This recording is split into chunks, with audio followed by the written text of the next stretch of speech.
When the hands of Moses became heavy, they took a stone and put it under him, and Aaron and Hur held up his hands, one on one side and one on the other. And so his hands were steady until the sun went down.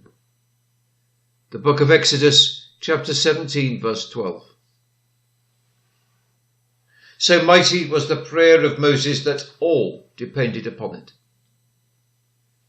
The petitions of Moses discomforted the enemy far more than the fighting of Joshua, and yet both were needed. No, in the soul's conflict, force and fervour, decision and devotion, valour and vehemence must join their forces, and then all will be well. You must wrestle with your sin, but the major part of the wrestling must be done in private, alone with God. Prayer, like Moses, holds up the token of the covenant before the Lord. The rod was the emblem of God's working with Moses, the symbol of God's government in Israel. Learn, O pleading saint, to hold up the promise and the oath of God before him. The Lord cannot deny his own declarations, so hold up the rod of promise and have what you will. Moses grew weary, and then his friends helped him.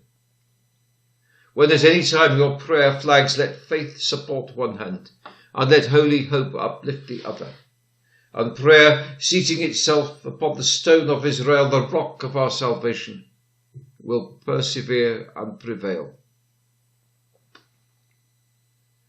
Beware of faintness in devotion, for if Moses felt it, who can escape? It is far easier to fight with sin in public than to pray against it in private. It is remarked that Joshua never grew weary in the fighting, but Moses grew weary in the praying. The more spiritual an exercise, the more difficult it is for the flesh and blood to maintain it.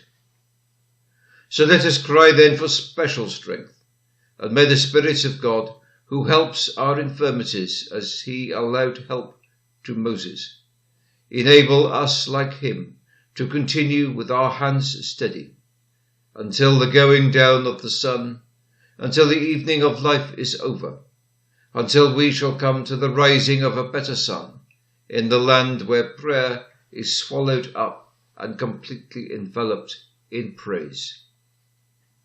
Amen.